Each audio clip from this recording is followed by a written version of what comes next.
మహామహులైన ఈ అధికారం రావడానికి అహర్నిశలు రాత్రి మొవళ్ళు కష్టం చేసి ఈ కుర్చీలో కూర్చోబెట్టిన వేలాది మంది కుటుంబ సభ్యులందరూ కూడా మనస్ఫూర్తిగా ధన్యవాదాలు కృతజ్ఞతలు తెలియజేస్తున్న మిత్రులారా. ఆనాడు పాదయాత్ర సందర్భంగా సమ్మక్క సారలమ్మ ఆశీర్వాదం తీసుకొని మొదటి అడుగు వేసిన రోజే ఈ అడుగు కేసీఆర్ గడీలను కూల్చే వరకు ఆగదు, అందులో వేలాది మంది కాంగ్రెస్ పార్టీ కార్యకర్తలు పాల్గొనాలని ఆ పాదయాత్రలో భాగంగా వేములవాడ రాజన్నను దర్శించుకొని సామాన్య ప్రజలను, తెలంగాణ ఉద్యమకారులను, అమరవీరుల కుటుంబాలను, తెలంగాణ ఆడబిడ్డలనే కాదు వేములవాడ రాజన్నను కూడా మోసం చేసిన చంద్రశేఖరరావు ప్రభుత్వాన్ని గద్దె దించాలి అని ఈ గడ్డ మీద నుంచి ఆ రోజు మనం మాట్లాడుకోవడం జరిగింది. ఆనాడు పిసిసి అధ్యక్షుడిగా మీ దగ్గరకు వచ్చినప్పుడే ఆ రోజు చెప్పిన ఇందిరమ్మ రాజ్యం ప్రజాప్రభుత్వం ఏర్పడుతుంది, రాజన్నకు సంబంధించిన అభివృద్ధి కార్యక్రమాలు, అదేవిధంగా వేములవాడ, సిరిసిల్ల, అదేవిధంగా చొప్పదండి నియోజకవర్గాల అభివృద్ధి కార్యక్రమాలు, ముఖ్యంగా 2 దశాబ్దాల నుంచి మిడ్ మానేరు ముంపు బాధితుల సమస్యను పరిష్కరించాలి. మీ వంట వార్పు కార్యక్రమంలో, మీ నిరసన కార్యక్రమంలో, మీరు చేస్తున్న పోరాటంలో చాలాసార్లు నన్ను ఆహ్వానించడం ద్వారా ఆనాడు మీ సమస్య నా దృష్టికి తీసుకొస్తే మనకు అవకాశం వచ్చినప్పుడు ఆ సమస్యను పరిష్కరించాలి అని చెప్పి ఆనాడే మీకు మాట ఇవ్వడం జరిగింది. ఇవాళ అదే కాకుండా కలికోట సూరమ్మ ప్రాజెక్టు పాదయాత్ర సందర్భంగా ప్రాజెక్టు మొత్తం కలే తిరిగి ఖచ్చితంగా అధికారులకు వచ్చిన ఎంబడే ఈ ప్రాజెక్టును పూర్తి చేసే బాధ్యత కాంగ్రెస్ ప్రభుత్వం తీసుకుంటుంది అని ఆనాడు ఈ ప్రాంత రైతాంగానికి చెప్పడం జరిగింది. ఆ రోజు పాదయాత్రలో పెద్దలు జీవన్ రెడ్డి గారు ఈ జిల్లా స్థితిగతులను, ఈ జిల్లాలో గత 40-50 సంవత్సరాల నుంచి చేసిన అభివృద్ధిని, ఈ ప్రాంతానికి ప్రాతినిధ్యం వహించిన ప్రజాప్రతినిధుల గురించి వారు తెలియజెప్పినప్పుడు ఈ కరీంనగర్ గడ్డకు పరిపాలన చాతుర్యమే కాదు పోరాటాల పౌరుషం ఉన్నదన్న సంగతి ఆ పాదయాత్రలో కూలంకషంగా తెలుసుకోవడం జరిగింది. కొండగట్టు హనుమంతుడి ఆశీర్వాదం తీసుకొని ఖచ్చితంగా ఈ జిల్లా అభివృద్ధి కార్యక్రమాలలో ఆనాడు శ్రీరామ్ సాగర్ నుంచి మొదలు పెడితే శ్రీపాద ఎల్లంపల్లి ప్రాజెక్టు వరకు ఈ ప్రాంతంలో కట్టిన ప్రాజెక్టులు కాంగ్రెస్ పార్టీనే, మిగిలిన వాటిని పూర్తి చేసేది కూడా కాంగ్రెస్ పార్టీనే అని ఆనాడు మీ అందరికీ ఆ రోజు చెప్పడం జరిగింది.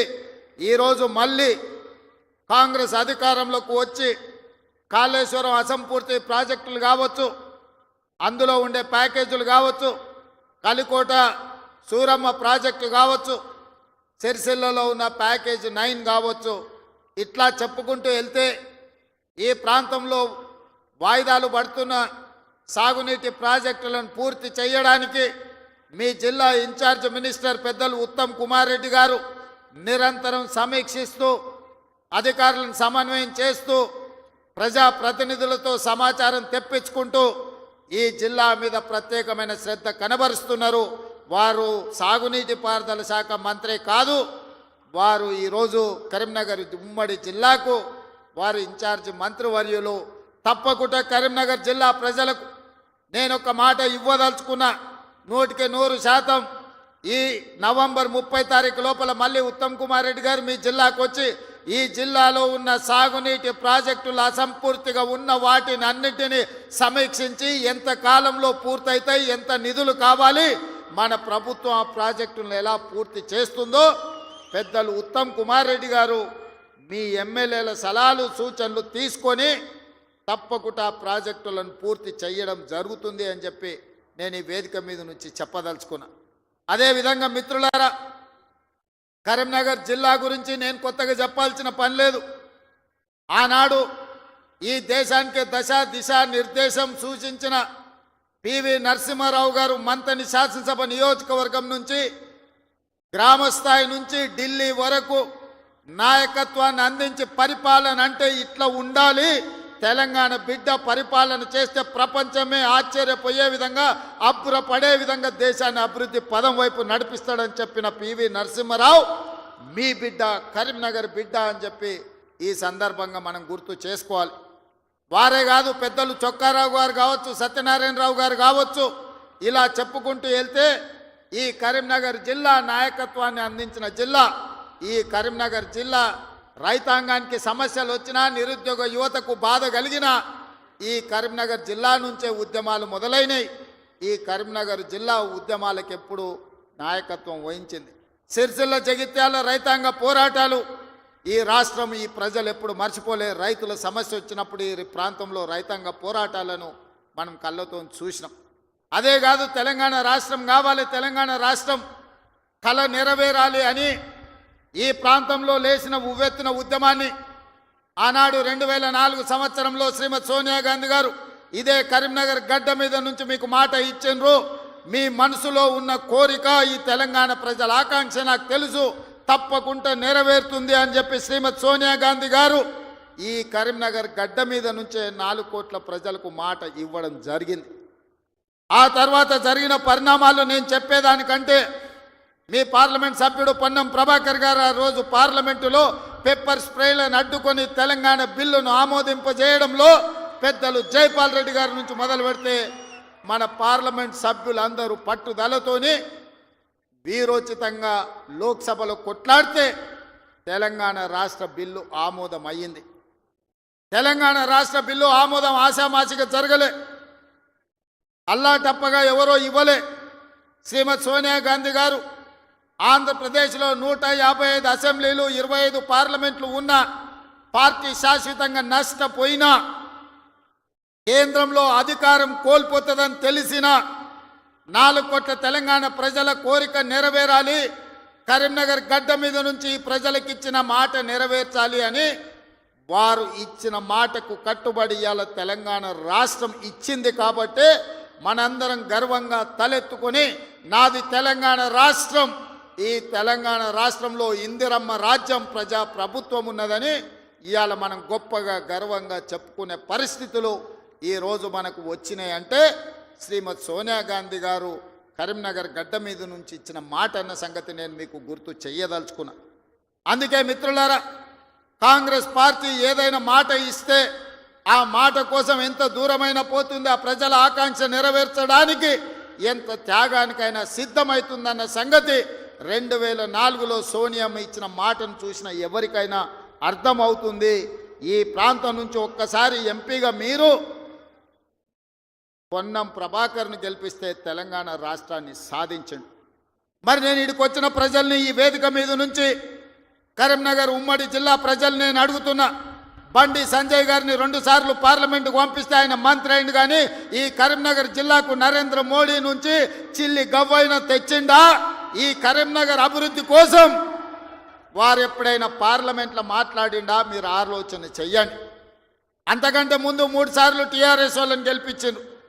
వాళ్ళు గుండు సున్ననే ఈ కరీంనగర్ జిల్లాకి ఇచ్చింది. నిజంగానే వినోద్ కుమార్ గారు, చంద్రశేఖర్ రావు గారు వీళ్ళందరూ ఈ ప్రాంతానికి నీళ్లు తెచ్చినుంటే, నిధులు ఈ ప్రాంతంలో ఖర్చు పెట్టినుంటే ఈ కలికోట సూరమ్మ ప్రాజెక్టు పెండింగ్ ఎందుకుంటుండే? సిరిసిల్ల నియోజకవర్గంలో ప్యాకేజీ 9 పడావు ఎందుకు పడుతుండే? ఈ దేవుడు రాజన్న కోడె దూడలను ఇచ్చి కోరికలు నెరవేర్చే రాజన్న మందిరం 10 సంవత్సరాలు పడావు పడ్డట్టుగా ఎందుకు ఉంటుండే అని నేను ఈ మిత్రులను అడుగుతున్నా. దాదాపుగా ఈ 10 సంవత్సరాలలో చంద్రశేఖర్ రావు గారు 20 లక్షల కోట్ల రూపాయల బడ్జెట్ ఖర్చు పెట్టిండు. తెలంగాణ రాష్ట్రాన్ని 7 లక్షల కోట్ల రూపాయల్లో అప్పుల ఊబిలో ముంచిండు.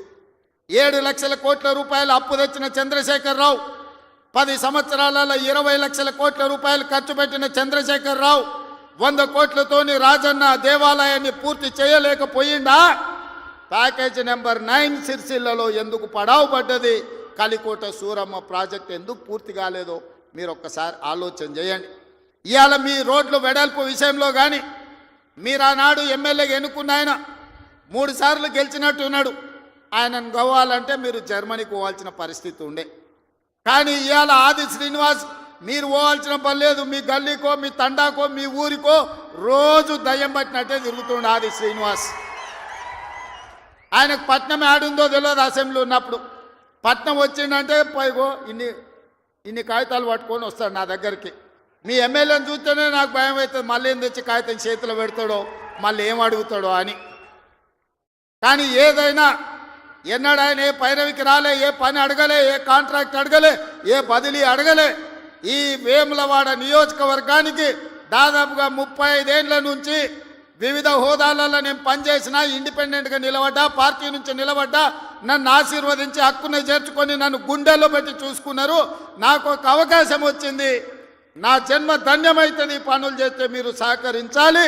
నాకు పదవి ఇవ్వకపోయినా పర్వాలేదు, కానీ నా ప్రాంతానికి ప్రాజెక్టులు ఇవ్వండి అని మీ ఆది శ్రీనివాస్ కాగితాలు తీసుకొచ్చి ఇచ్చి ప్రాజెక్టులు అన్నీ కూడా తెచ్చుకున్నాడు. నాకు కూడా ప్రజల కోసం, ప్రాంత అభివృద్ధి కోసం అడిగే ఎమ్మెల్యేలన్నా ప్రజాప్రతినిధులన్నా నాకు కూడా చాలా ఇష్టం. సిరిసిల్లలో అన్ని పనులు చెయ్యాలనుకున్నా, అంతా సవ్యంగా జరిగింది. కానీ సిరిసిల్లలో తప్పిదం జరగడం వల్ల ఈరోజు సిరిసిల్లలో కేకే మహేందర్ రెడ్డి మనకి ఎమ్మెల్యే కాలేదు. కానీ సిరిసిల్ల ప్రాంతాన్ని నిర్లక్ష్యం చేయదలుచుకోలే. సిరిసిల్ల ప్రాంతాన్ని అభివృద్ధి చేస్తాం, అందుకే మెడికల్ కాలేజ్ మంజూరు చేసినాం. అదేవిధంగా మా చేనేత కార్మికుల కోసం యాడ్ను డిపో రాజన్న సాక్షిగా వేములవాడలో ఈరోజు పెట్టినాం. ఈ ప్రాంతంలో ఉండే నేతన్నల్ని గీతన్నల్ని గల్ఫ్ కార్మికులను ఆదుకోవాలనేది మా విధానం. గల్ఫ్ కార్మికుల విషయంలో మా మేడిపల్లి సత్యం కావచ్చు, మా డాక్టర్ కవంపల్లి సత్యనారాయణ గారు కావచ్చు, పెద్దలు జీవన్ రెడ్డి గారు, ఆది శ్రీనివాస్ ఈ ప్రాంత జగిత్యాల కోరుట్ల ప్రాంతం నుంచి ఇక్కడ నుంచి వలసలు పోయే గల్ఫ్ కార్మికుల గురించి గల్ఫ్ బోర్డు పెట్టాలి. గల్ఫ్ కార్మికులు అక్కడికి పోతే ఏదైనా ప్రమాదం జరిగి గల్ఫ్ దేశాలలో మిడిల్ ఈస్ట్ కంట్రీలో చచ్చిపోతే కనీసం ఆ కుటుంబాలు శవాన్ని కూడా చూసే పరిస్థితి లేదు. ఆ కుటుంబాలను ఆదుకునే పరిస్థితి అంతకంటే లేదు. వాళ్ళ పిల్లలు అనాథలైపోతున్నారు. ఆ కుటుంబాలను ఆదుకోవాలని పాదయాత్ర సందర్భంగా చెప్తే మన ప్రభుత్వం, ప్రజాప్రభుత్వం గల్ఫ్ కార్మికులను ఆదుకోవడానికి బోర్డుతో పాటు అక్కడ ఎవరైనా ప్రమాదవశాత్తు చనిపోతే 5 లక్షల రూపాయల నష్ట పరిహారం ఇవ్వాలని ఇవాళ గల్ఫ్లో చనిపోతున్న వాళ్ళ కుటుంబాలకు నిన్ననే చనిపోయిన వాళ్ళందరూ కూడా ఖాతాలో 5 లక్షలు పడ్డాయని నేను భావిస్తున్నా. ఎందుకంటే నేను బయలుదేరే ముందు నిన్న వరంగల్లో మా అధికారులకు ఆదేశాలు ఇచ్చిన. గతంలోనే నేను కొంతమంది బాధితులు ఉంటే సెక్రటేరియట్కి పిలిచి వాళ్ళకి చెక్కులు ఇవ్వడం జరిగింది. నేను ఎందుకు ఈ మాట చెప్తున్నంటే ఈ ప్రాంతంలో ఉన్న చేనేత కార్మికులు, బీడీ కార్మికులు ఈ ప్రాంతంలో వలసలు ఎక్కువ. పాలమూరు నుంచి తట్ట పనో, పార పనో, మట్టు పనో, లేకపోతే బొంబాయో దుబాయో పోయే పరిస్థితులు ఉంటే ఇక్కడ పూర్తిగా గల్ఫ్ మిడిల్ ఈస్ట్ కంట్రీలకే వెళ్తున్నారు. వీళ్ళ కోసం ప్రత్యేకమైన బోర్డు తేవాలి, వీళ్ళని ప్రత్యేకంగా ఆదుకోవాలి, వీళ్ళ పిల్లలకు ఒక మంచి చదువులు ఇవ్వాలి, వాళ్లకు మంచి భవిష్యత్తు ఉండాలి అని ఇవాళ గల్ఫ్ కార్మికుల గురించి మన ప్రభుత్వం ఆలోచన చేస్తున్నది. తప్పకుండా తొందరలోనే ఇప్పుడు 11వ నెలలు ఉన్నాం. 10 నెలల్లో 4 నెలలు పార్లమెంట్ ఎన్నికలకే పోయినాయి. మీకు తెలుసు, మనం సరిగ్గా పరిపాలన చేసింది వచ్చిన కొత్తలో కొత్త సంసారమే 2-3 నెలలు. ఆ తర్వాత 4 నెలలు పార్లమెంట్ ఎన్నికల్లోనే పోయినాయి. 7 నెలలు తీస్తే సరిగ్గా కుదురుగా కుర్చీలో కూర్చొని సచివాలయానికి పోయి అధికారులతో మాట్లాడి పరిపాలనపరమైన నిర్ణయాలు తీసుకున్నది 4 నెలలే అని చెప్పి ఈరోజు తెలంగాణ సమాజానికి 4 కోట్ల ప్రజలకు నేను చెప్పదలుచుకున్నా. అయినా 10 సంవత్సరాలు చంద్రశేఖరరావు చేయలేని పనులన్నిటిని కూడా పడావు పెట్టిన ప్రాజెక్టులన్నిటిని కూడా తిరిగి పునః ప్రారంభించి ఈరోజు ప్రభుత్వం ముందుకెళ్తుంటే ఆయననేమో ఫామ్ హౌస్లో వండుకుంటాడు, వీళ్ళిద్దరేమో మన కాళ్ళలో కట్టబెట్టనికి తిరుగుతున్నారు. ఏలేశ్వరం పైన శనీశ్వరుడు వదలేదన్నట్టు ఇవాళ ఓడగొట్టి ఇంట్లో వండబెట్టిన అసెంబ్లీ ఎన్నికల్లో అధికారం పోయింది. పార్లమెంటులో సీట్లన్నీ పోయి గుండు 0 వచ్చింది. ఇప్పుడు వాళ్ళకు మెదడే పోయినట్టు అనిపిస్తుంది. అసెంబ్లీ ఎన్నికలలో అధికారం పోయింది, పార్లమెంటులో ఉన్న సీట్లన్నీ పోయినాయి. ఇప్పుడు వాళ్ళ ఏషాలు చూస్తుంటే ఉన్న మెదడు కూడా దొబ్బినట్టే నాకు అనిపిస్తుంది. ఏం మాట్లాడుతున్నారో నాకైతే అర్థమవుతలేదు. 10 సంవత్సరాలు మీరు ఇవన్నీ చేసి ఉంటే ఇవాళ రైతులకు 18,000 కోట్ల రూపాయలు 25 రోజుల్లో 23 లక్షల కుటుంబాలకు రైతు రుణమాఫీ చేయాల్సిన అవసరం నాకు వస్తుండేనా? 10 ఏళ్లలో నువ్వు 1,00,000 రూపాయలని 4 విడతలని మిత్తి కడతా అని అసలు మిత్తి కలిసి తడిసి మోపెడై రైతులు దేశంలోనే ఆత్మహత్యలలో 2వ స్థానం తెలంగాణ రాష్ట్రం వచ్చిన సంగతి చంద్రశేఖరరావు గారు మర్చిపోయినట్టున్నాడు. మహారాష్ట్ర మొదటి స్థానంలో ఉంటే ఈ 10 సంవత్సరాలు తెలంగాణ రాష్ట్రం రైతుల ఆత్మహత్యలలో 2వ స్థానాన్ని ఆక్రమించింది. నువ్వు రైతు రుణమాఫీ చేస్తా అని మొదటి 5 సంవత్సరాలు 1,00,000 రూపాయలు చేస్తా అని 4 విడతలని 5 ఏళ్ళని నువ్వు ఆ 1,00,000 చేసే లోపల ఇంకొక 1,00,000 మిత్తి అయింది. అసలు మిత్తి తడిసి మోపెడైంది. రెండవసారి మళ్ళీ 1,00,000 రూపాయలు ఇస్తా అని 5 ఏళ్ళైనా 1,00,000 రూపాయలు పూర్తి చేయలే. ఆ 5 ఏళ్ళలో ఆయన ఇచ్చింది 11,000 కోట్ల రూపాయలు. ఇవాళ చంద్రశేఖరరావు గారిని అసెంబ్లీకి రమ్మనుండ్రి, లెక్కలన్నీ తీసి నేను చదివి వినిపిస్తా. 5 ఏళ్ళు అధికారంలో ఉన్న నువ్వు 11,000 కోట్ల రూపాయల రైతు రుణమాఫీకి 5 ఏళ్ళు తీసుకుంటే, ఇందిరమ్మ రాజ్యంలో కాంగ్రెస్ ప్రభుత్వం 25 రోజుల్లో 23 లక్షల కుటుంబాలకు దాదాపుగా 18,000 కోట్ల రూపాయల రైతు రుణమాఫీ చేసి 2 లక్షల వరకు ఉన్న రైతాంగానికి మేము రుణమాఫీ చేస్తే పెద్ద మనిషిగా అభినందించాల్సింది పోయి, ఒకవేళ మనిషి పెద్ద మనిషివైనా నీకు చిన్న బుద్ధి ఉంటే మౌనంగా నన్ను ఉంటావేమో అనుకున్నా. కానీ అన్ని చిల్లర మాటలే మాట్లాడుతురు. ఒక్కటన్నా అక్కడికి వచ్చేది మాట్లాడుతురా? ఎవడన్నా సంసారం చేసేటోడు మాటలు మాట్లాడుతురా? వాళ్ళు తండ్రి కొడుకు అల్లుడు వాళ్ళని చూడండి ఒక్కసారి వాళ్ళు ఏమేమి మాట్లాడుతురో చూడండి. 10 ఏళ్ళు ప్రభుత్వం నడిపినాడు, 10 నెలలు కాకముందే నువ్వు దిగిపో మేము కూర్చుంటామంటారు. 10 ఏళ్ళు కూర్చున్నారు కదా, ఏం ఎలుగబెట్టిర్రు? ఎలుగబెడితే ఏం ఎలుగబెట్టిర్రో చెప్పండి. 10 ఏళ్ళు మీరు చేయలేని పనులు మేము చేస్తుంటే మీకు కడుపు నొప్పి వచ్చిందా? మీకు కాలు నొప్పి అయిందా? ఏం నొప్పి అయింది? మీకు ఏడ నొప్పి లేస్తుంది? నాకు అర్థమైతే లేదు. మీ నొప్పికి మా కార్యకర్తల దగ్గర మందు ఉన్నది, పెడతారు. ఏడ పెట్టాలనో ఆడా మీకు నొప్పి లేచిన కాడ మా వాళ్ళు మందు పెడతారు, సిద్ధంగానే ఉన్నారు. మీరు అనుకుంటున్నాం సోషల్ మీడియాలో 4 హౌల పోస్టులు పెట్టి పెద్ద మొనగాళ్ళం అనుకుంటున్నట్టున్నారు. మా వాళ్ళు ఏంటంటే అధికారం వచ్చింది ఇప్పుడు తొందరగా ఉంది అని కొంచెం రిలాక్స్ అవుతున్నారు. వస్తున్నాయి స్థానిక సంస్థల ఎన్నికలు, మా వాళ్ళు తయారవుతారు, అప్పుడు తెలుస్తుంది ఇద్దరికి బామార్దులకు.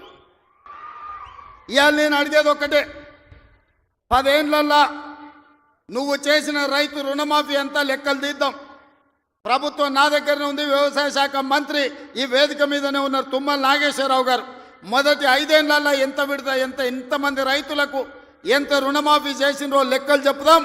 2వ విడత 5 ఏళ్ళల్లో మళ్ళీ అధికారంలోకి వచ్చినాక ఎంతమంది రైతులకు ఎన్ని కోట్ల రూపాయలు ఇచ్చినరో లెక్క తీద్దాం. 25 రోజుల్లో మనము 2 లక్షల రూపాయల మేరకు రైతులకు చేసిన రుణమాఫీని 2014 నుంచి 2018 వరకు, 2018 నుంచి 2023 డిసెంబర్ వరకు, 2023 డిసెంబర్ నుంచి 2024 డిసెంబర్ వరకు 3 సార్లు రైతు రుణమాఫీలో 2 సార్లు చంద్రశేఖరరావు చేస్తే, ఒక్కసారి ఈ వేదిక మీద ఉన్న మా మిత్రులందరూ చేసారు. లెక్కలు తీద్దాం, వాస్తవాలు మాట్లాడదాం. చంద్రశేఖరరావు గారు మీరు అసెంబ్లీకి రాండి. నీకు ధైర్యం ఉంటే, నిజాన్ని ఎదుర్కొనే చిత్తశుద్ధి నీకుంటే రా అసెంబ్లీలకు. మా వ్యవసాయ శాఖ మంత్రి ఈరోజు నీకు లెక్కలు చెప్తాడు, ఏమైనా తక్కువ పడితే మిగతా సంగతి నేను చూసుకుంటా. అదేవిధంగా తెలంగాణ ఉద్యమమే నిరుద్యోగ సమస్య. ఈ నిరుద్యోగ సమస్యనే తెలంగాణ రాష్ట్రాన్ని సాధించి వందలాది మంది బిడ్డలు ఆత్మ బలిదానాలు చేసుకొని సాధించుకున్న తెలంగాణలో 10 నెలల్లో నేను 50,000 ఉద్యోగాలు ఇచ్చిన ప్రభుత్వ ఉద్యోగాలను 10 ఏళ్లలో నువ్వు ఎన్ని ఇచ్చినవో లెక్క కట్టు, తలకాయ లెక్క పెడదాం. 50,000కు ఒక్క తలకాయ తక్కువ ఎల్పీ స్టేడియంలో అందరిని పిలుస్తా. 50కి తక్కువ ఉంటే అక్కడ నేను క్షమాపణ చెప్తా.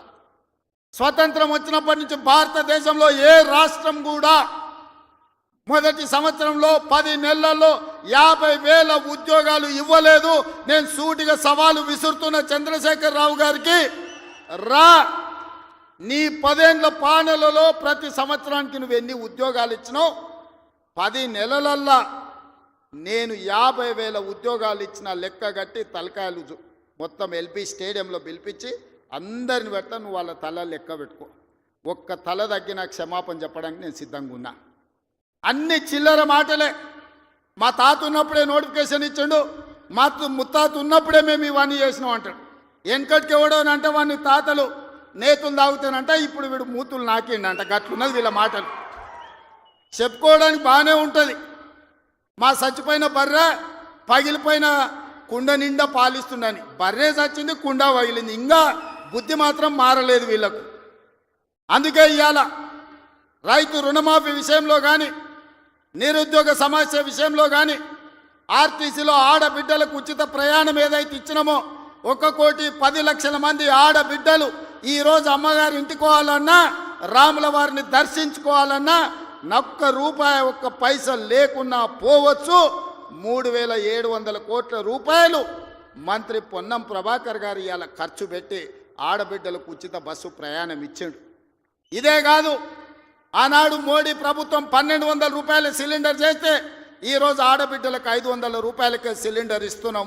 ఆ శాఖ ఉత్తమ్ కుమార్ రెడ్డి గారు చూస్తున్నారు. అదేవిధంగా ప్యాడీ ఆయనలో ఏమన్నాడే కేసీఆర్, ఊరేసుకుంటే ఊరేసుకున్నట్టే అన్నాడు. అన్నట్టు ఉండాలి కదా. ఆయన మాత్రం ఫామ్ హౌస్లో 150 ఎకరాలు ఊరేసుకున్నాడు. అవన్నీ లెక్కలు తీసి బయట పెట్టిన వీడియోలతో సహా. మా సార్ అట్లా వేసుకున్నాడు కానీ అని వాళ్ళ తాబేదారులు వచ్చి చెప్పారు.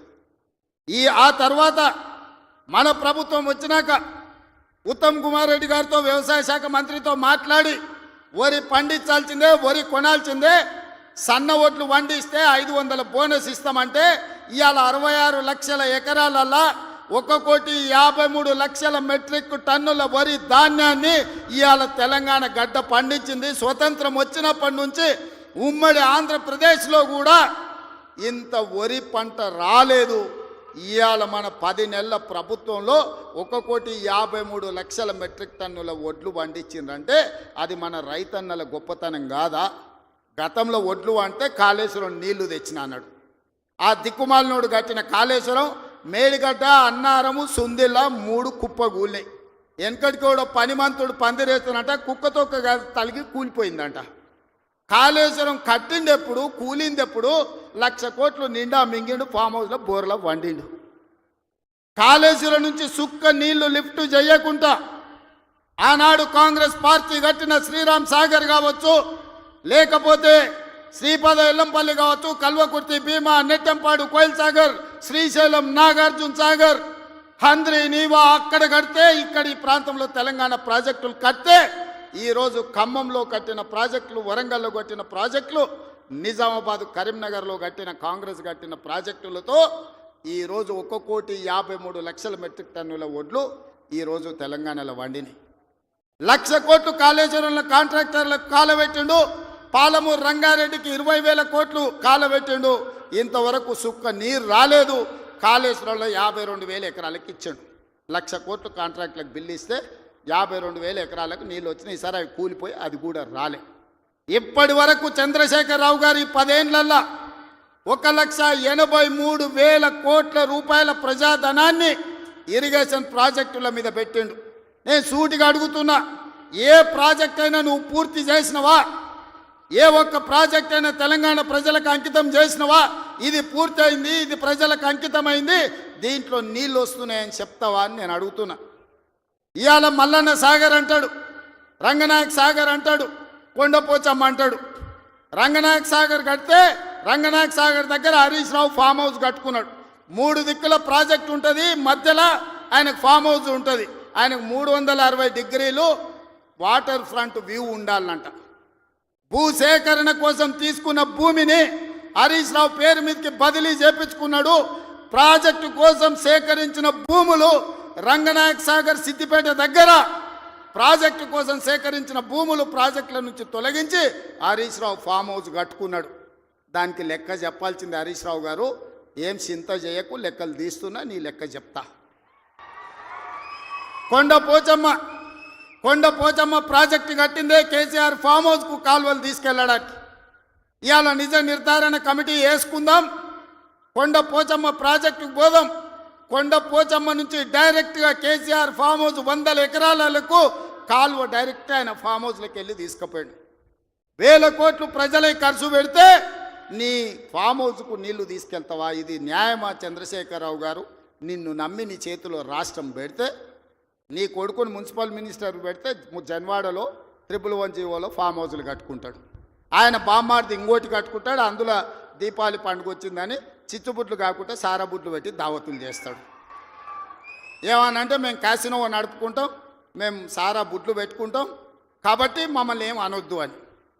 అంటే బావ కళ్ళల్లో ఆనందం చూడడానికి ఆయన బామ్మార్ది ఏమి తాగి తందనాలు ఆడినా డ్రగ్స్ తీసుకున్నాడు ఆ ఇంట్లో దొరికినా కేసు పెట్టొద్దా ఒకసారి ఆలోచన చేయండి.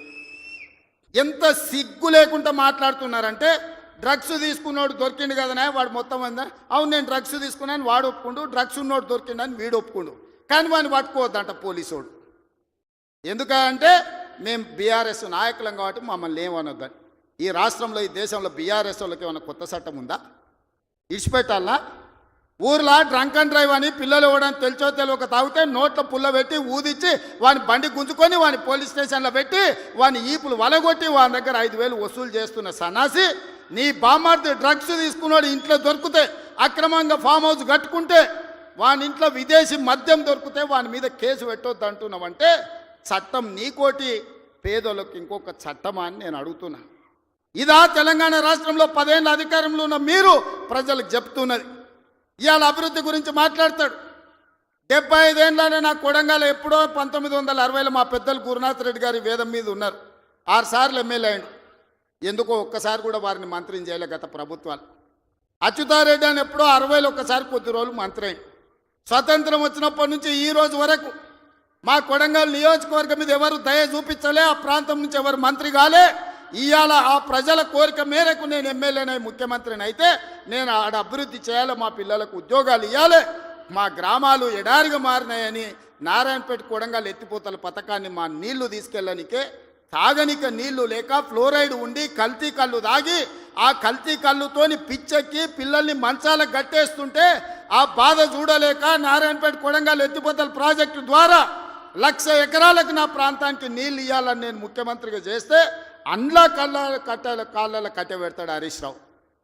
ఇదే కాదు, ఇవాళ నేను 1,100-1,200 ఎకరాలు ఆడ భూసేకరణ చేసి తొండలు గుడ్లు పెట్టని భూములను ఇవాళ ఏదైనా ఏజో పారిశ్రామిక వాడ తీసుకొచ్చి పరిశ్రమలు తెస్తే మా పిల్లలకు ఉద్యోగాలు వస్తాయి, నా ప్రాంతం అభివృద్ధి జరుగుతుంది.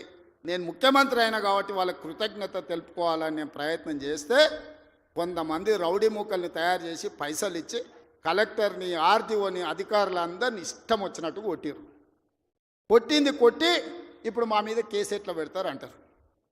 ఉత్తోని పక్కింటోని చెంప మీద కొడితేనే ఇవాళ రేపు మన పిల్లల్ని నెత్తి మీద కొడితేనే వాడు 100కు డయల్ చేస్తుండు, మా నాయన కొడుతుండు మా నాయనమ్మ కొడుతుందని.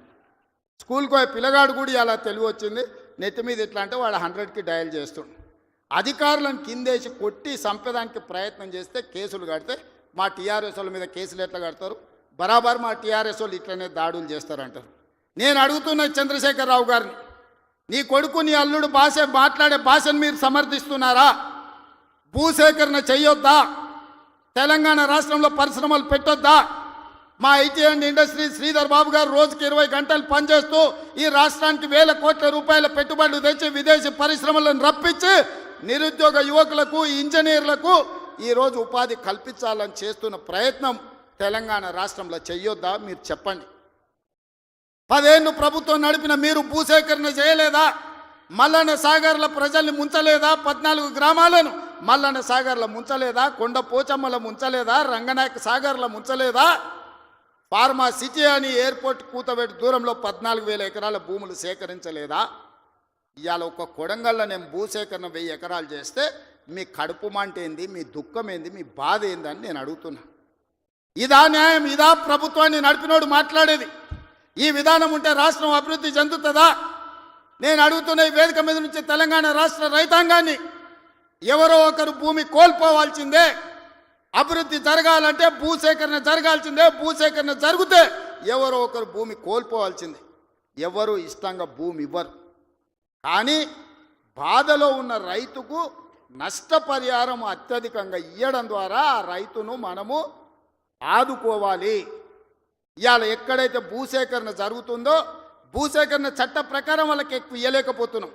నేను చీఫ్ సెక్రటరీ కలెక్టర్లకు ఆదేశాలు ఇచ్చిన, ఆ ప్రాంతాలలో భూముల విలువ 3 అంతలు పెంచండి, అప్పుడు వాళ్ళ భూమికి ఊర్లో 10 లక్షలు ఇస్తే మనం 30 లక్షల నష్టపరిహారం ఇస్తే ఆ రైతు సంతోషంగా ముందుకొచ్చి భూమి ఇస్తాడు. శాశ్వత అభివృద్ధి కోసం రాష్ట్ర పునర్నిర్మాణంలో త్యాగం చేస్తున్న భూ యజమానులను, వాళ్ళు దళితులు, గిరిజనులు, బలహీన వర్గాల వాళ్ళు ఉంటారు. చిన్న చిన్న భూములు ఉంటాయి, కుటుంబంలో 5-6 మంది ఉంటారు. వాడు అసూటనో ఇసూటనో పోయి భూమి కొనుక్కోవాలంటే నష్టపరిహారం అత్యధికంగా ఇవ్వాలని చట్టాన్ని సవరించమని వాళ్ళు నేను ఆదేశాలు ఇచ్చిన. నేను అడుగుతున్న మిత్రులారా, నల్లమల అడవుల్లో నుంచి ఒక గ్రామీణ ప్రాంతంలో వ్యవసాయ కుటుంబం, ఒక రైతు బిడ్డగా జిల్లా పరిషత్ మెంబర్ నుంచి ముఖ్యమంత్రికి వచ్చిన. నాకు తెలియవా కష్టాలు? భూమితో ఉన్న సెంటిమెంట్ నాకు తెలియదా? భూమే మన ఆత్మగౌరవం అనే సంగతి నాకు తెలియదా? గ్రామంలో మన గుర్తింపు, మన గౌరవం, మన ఆత్మగౌరవం, ఊరిలో మనకున్న భూమి, మనం చేసే వ్యవసాయము. ఎన్నెట్లో నాగలి కడతాడా అని అంటే వెనకటికి పిల్లనిచ్చేటోళ్ళు. 20 జతలు ఎట్లు నాగలి కడతాడు అని అంటే వాళ్ళు పిల్లనిచ్చేటోళ్ళు. భూమి లేనోనికి పిల్లని ఇవ్వాలంటే 10 సార్లు ఆలోచన చేసేటోళ్ళు. అట్లాంటి భూమి తల్లిదండ్రులతో సమానం అనుకునే ఈ సమాజంలో భూమి కోల్పోతున్న వాళ్ళను హక్కున చేర్చుకొని అత్యధికంగా నష్టపరిహారం ఇవ్వాలని నూతన విధానాన్ని ఇవాళ నా ప్రభుత్వం తీసుకొచ్చింది. నా మంత్రివర్గ సహచరులు మీరు ధైర్యంగా ముందుకు వెళ్ళండి అని చెప్తున్నారు. నష్టపరిహారం అత్యధికంగా మేము ఇచ్చి భూమి తెచ్చి పరిశ్రమలు నెలకొల్పాలంటే ఇవాళ వాళ్ళు అడ్డం పడుతున్నారు. తెలంగాణ సమాజమా, మీరు ఆలోచన చెయ్యండి. ఇది మన తెలంగాణకు మేలు చేస్తుందా? ప్రతి సంవత్సరం 1,10,000 ఇంజనీరింగ్ స్టూడెంట్లు ఇంజనీరింగ్ పూర్తి చేసుకొని బయటకు వస్తారు. వాళ్ళ ఉద్యోగ ఉపాధి అవకాశాలు ఎట్లి వాళ్ళో మీరు ఆలోచన చేయండి.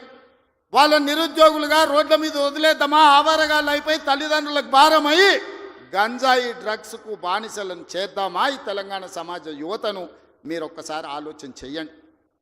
ఆ భూమి నేను తీసుకుపోను, శ్రీధర్ బాబు గారు తీసుకుపోరు, ఉత్తమ్ కుమార్ రెడ్డి గారు అసలే తీసుకుపోరు. భూమి ఏమన్నా సాపలాక చుట్టి సంకలు పెట్టి తీసుకుపోయేదానే? మేమేం చేసుకుంటామే? తిరిగి పరిశ్రమలు పెట్టి పరిశ్రమలలో ఉద్యోగాలు ఇవ్వాలన్నదే కదా మా ఆలోచన. ఆ ఆలోచనకు ఎందుకు అడ్డం పడుతుండ్రు? 10 ఏళ్ళు మేము సరైన నష్టపరిహారం ఇవ్వండి, భూసేకరణ చేయండి అని మేము సహకరించిన ప్రతిపక్షంలో ఉండి నీకు ఆ కనీస పరిజ్ఞానం కానీ జ్ఞానం కానీ ఎందుకు లేదు చంద్రశేఖరరావు గారు అని నేను అడుగుతున్నా.